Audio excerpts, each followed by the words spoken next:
What is going on, everyone? My name is Jay Mouter and welcome back to my shop. Today we're going to use the corner jig to add some decorative edges to these two cutting boards I'm working on, as well as to add a back to this door frame and then a drawer bottom as well. I'm going to be using 3 different tools along with the corner jig, including a trim router, a plunge router, as well as my router table. Before we get started on how the corner jig actually works, let's take a closer look to see what's included with the corner jig set. The corner jig kit I have here today is the deluxe version. It includes 12 different radius templates as well as 6 different chamfer templates. The radius templates range from 1/8 of an inch all the way up to 1.5 inches in 1/8 degree increments. The chamfer templates range from 1/4 of an inch all the way up to 1.5 inches in 1/4 degree increments.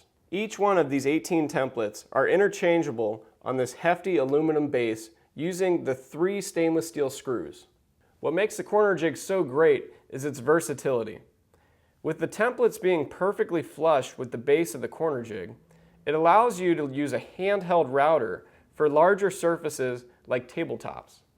It also features this hand grip that is machined directly into the body, which makes it easy to grip it tight on your work for when you're doing smaller pieces over at the router table.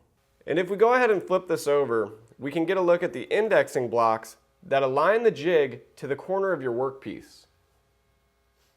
So now that you're familiar with the corner jig, we're going to get started on our first example of how to use it.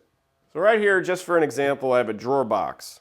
Now what I did was I assembled the drawer box and then I ran it over at my router table and put a rabbet all around the edge. Now since I put the rabbet in after the drawer was already assembled, it left me with these rounded corners. And that leaves me with 2 options at this point. I can chisel these out to make a 90-degree corner so that my bottom can fit in securely, or I can round my corners. And if you're doing a lot of drawer boxes, rounding your corners is probably much faster.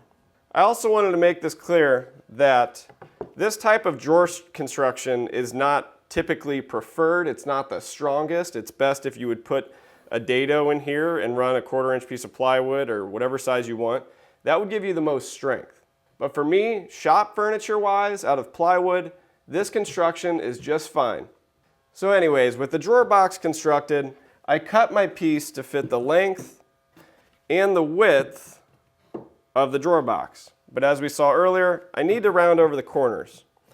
So the next step we need to do is select the correct radius to give us the perfect radii so this piece fits snugly inside of our drawer box.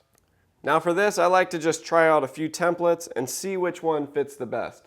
But for example, I'm going to show you one that's too small and too big and one that fits just right. This 5/8 one right here, you can see when you put it in, it kind of has some slop left to right. The 7/8 one kind of gives you a decent sized gap right there, and that's not really what you want. But the 3/4 inch template fits snug in there, has no left to right play, and fits really snug. So we're going to go with the 3/4 inch template and get that installed. Next we have to swap out the templates, because currently it comes with an 1/8 inch radius. So to swap it out, all you have to do is remove these 3 stainless steel screws, and then just slide the template out. And slide the other one right back in. And then reinstall your 3 screws. Before I start routing, I'm going to clamp the plywood down to my workbench. And then I'll slide in the corner jig until the indexing blocks meet the sides of my plywood. Then I can secure the jig to the plywood with some clamps. Next we'll want to set up our router bit. I installed a combination router bit in here that has 2 bearings. For this instance, I'll be using the top bearing right here, and it'll be riding along my template. And then my cutter head is exposed just enough to cut the wood. With everything all dialed in, I'm going to go ahead and make my first cut, and then I'll rotate my board and cut the other 3 corners.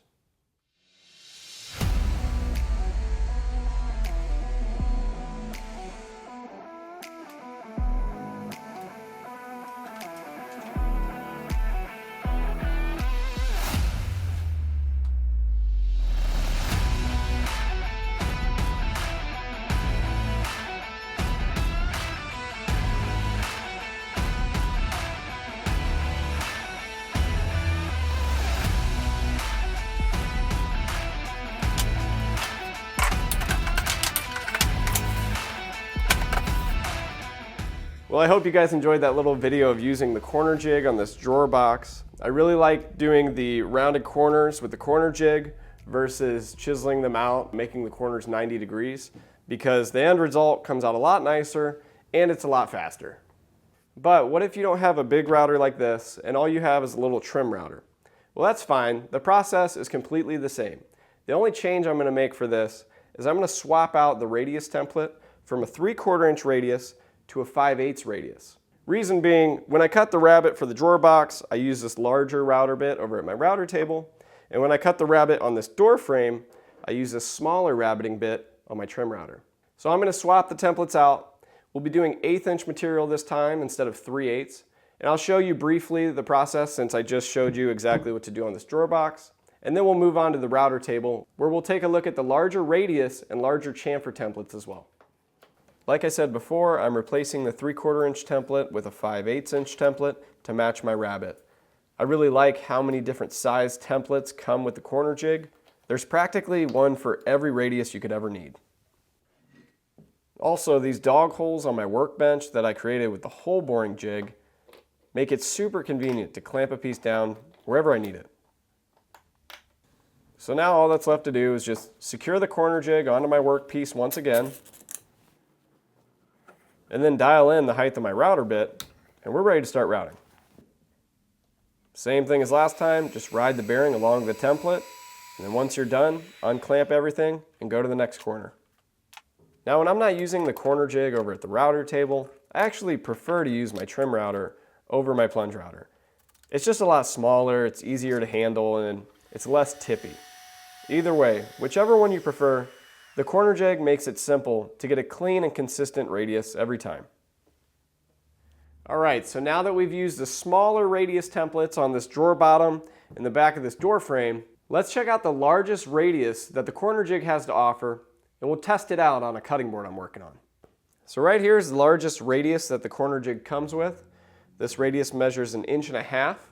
Now whenever you're taking off this much material, you don't generally want to take all that off at the router table. So before we head over to the router table, I'm just going to trace this template and cut it off at the bandsaw. If you don't have a bandsaw, you can go ahead and use a jigsaw as well.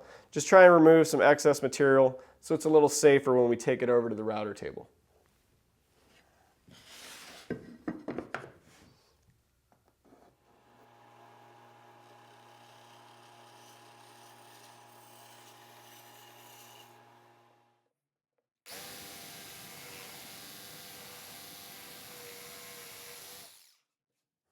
So now that I have the bulk of my material cut away on my cutting board, I can finish up the cut with the corner jig over at the router table. So I'll just place the jig on top of the cutting board and then bring it over and set the height of my router bit so that the bearing once again travels on the template. And if you don't know what this fancy contraption is, this is our free hand guard. It fits any router table. You can make it fit homemade router tables if you'd like.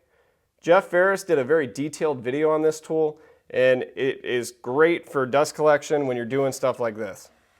So with everything in place, I'm going to turn the router on, turn the dust collection on, and then I'll just pull back on this little hand grip right here, and then run the router bit right along there.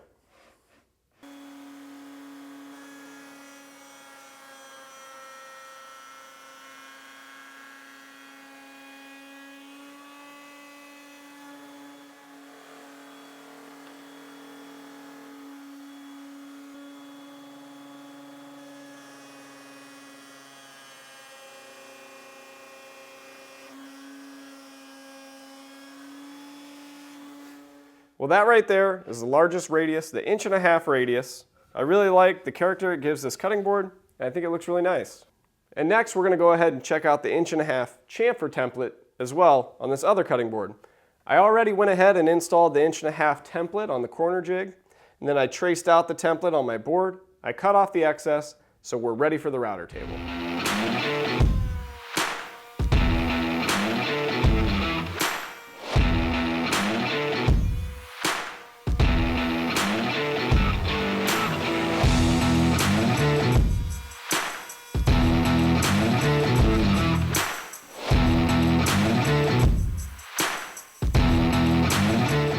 Well, that wraps it up, guys. That is the Corner Jig Deluxe set. That includes 18 different templates.